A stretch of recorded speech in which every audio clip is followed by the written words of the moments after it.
Bonjour à toutes et à tous et bienvenue dans ce troisième numéro de Green Actu. Pour rappel, si vous avez loupé les épisodes précédents, ils sont disponibles en replay sur notre chaîne YouTube ou directement sur notre site internet greenscale.fr. Allez, cette semaine, on va parler de l'écomobilité des entreprises, avec notamment une actualité qui risque de faire plaisir à tous les fans de la petite reine. Je vous présenterai ensuite deux entreprises françaises avec des solutions assez originales et qui valent le coup d'œil. Alors, on s'installe confortablement avec un café ou un thé chaud, et c'est parti.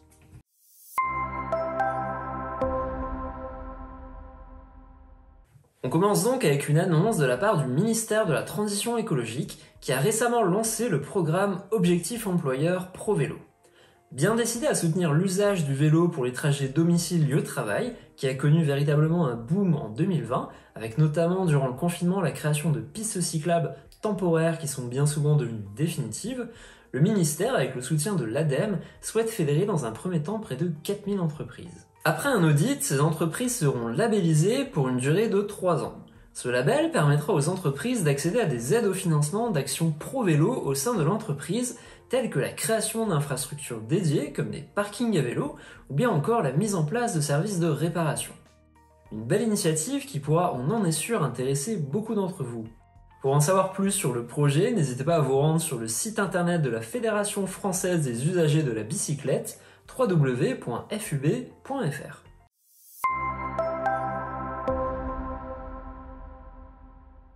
Si la voiture électrique a mis du temps à émerger, l'année 2020 a marqué un vrai tournant avec des ventes en forte croissance et une multiplication du nombre de modèles chez tous les constructeurs. Néanmoins, la France reste en retard sur un point critique, celui du nombre de bornes de recharge accessibles à tous. Actuellement, à peine plus de 30 000 bornes sont disponibles, là où il en faudrait plus du triple. L'entreprise Bornéo, incubée au sein de la Poste, semble avoir trouvé la solution et propose aux entreprises d'ouvrir au public leurs bornes lorsque ces dernières ne sont pas utilisées. Cela aurait pour principal avantage de permettre aux entreprises de rentabiliser beaucoup plus rapidement leurs investissements, mais également de favoriser à un niveau local la transition vers la mobilité électrique. Avec plus de 200 000 bornes détenues actuellement par les entreprises françaises, Bornéo pourrait donner un sacré coup de boost au marché. Et si le fret aérien ne se faisait plus uniquement en avion, mais également en dirigeable?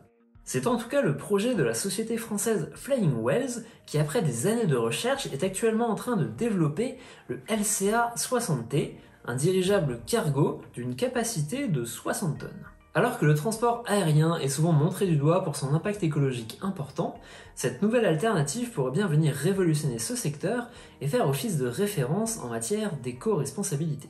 Avec des dimensions impressionnantes, de l'ordre de 154 mètres de long pour 43 mètres de hauteur et 60 mètres de large, le LCA 60T serait capable de se déplacer à une vitesse d'environ 100 km/h, soit une moyenne qui le place entre l'avion et le bateau.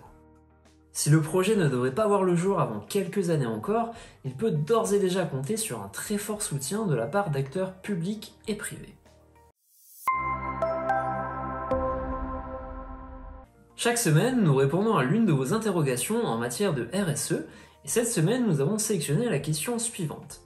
Le bilan carbone est-il obligatoire pour toutes les entreprises? Pour commencer, il faut rappeler que le bilan carbone est en réalité composé de 3 scopes différents. Le scope 1 s'intéresse aux émissions directes engendrées par votre entreprise. Le scope 2, lui, va concerner toutes les émissions indirectes émises par vos sources d'énergie, électricité ou chaleur, tandis que le scope 3 va lui concerner toutes les émissions indirectes engendrées par votre activité. Aujourd'hui, il n'y a que les entreprises de plus de 500 salariés qui ont l'obligation de réaliser non pas un bilan carbone, mais un bilan de gaz à effet de serre, dans lequel seulement les 2 premiers scopes sont obligatoires. Ce qui au final fait une grande différence, car on estime qu'en moyenne, les émissions indirectes du scope 3 représentent 75% du total. Ce bilan est à réaliser au minimum tous les 4 ans. À chaque émission, on vous donne un conseil pour faciliter votre démarche éco-responsable au sein de votre entreprise. Et pour cette semaine centrée sur la mobilité, on va s'intéresser à des moyens concrets de réduire l'impact environnemental de vos déplacements. C'est une partie souvent oubliée mais pourtant très importante. En effet, pour beaucoup d'entreprises, notamment de services, les déplacements vont représenter la majeure partie des émissions de CO2 liées à votre activité. Il existe heureusement de nombreuses solutions pour améliorer votre bilan. Parmi ces dernières, on trouve notamment la mise en place du covoiturage au sein de votre entreprise, avec des partenaires comme Klaxit ou Caros qui proposent des solutions clés en main. Vous pouvez également encourager la pratique du vélo en mettant à disposition des infrastructures dédiées ou bien avec la mise en place de l'indemnité kilométrique vélo. On pourrait continuer comme ça encore pendant très longtemps, donc si vous voulez aller plus loin, n'hésitez pas à nous contacter directement.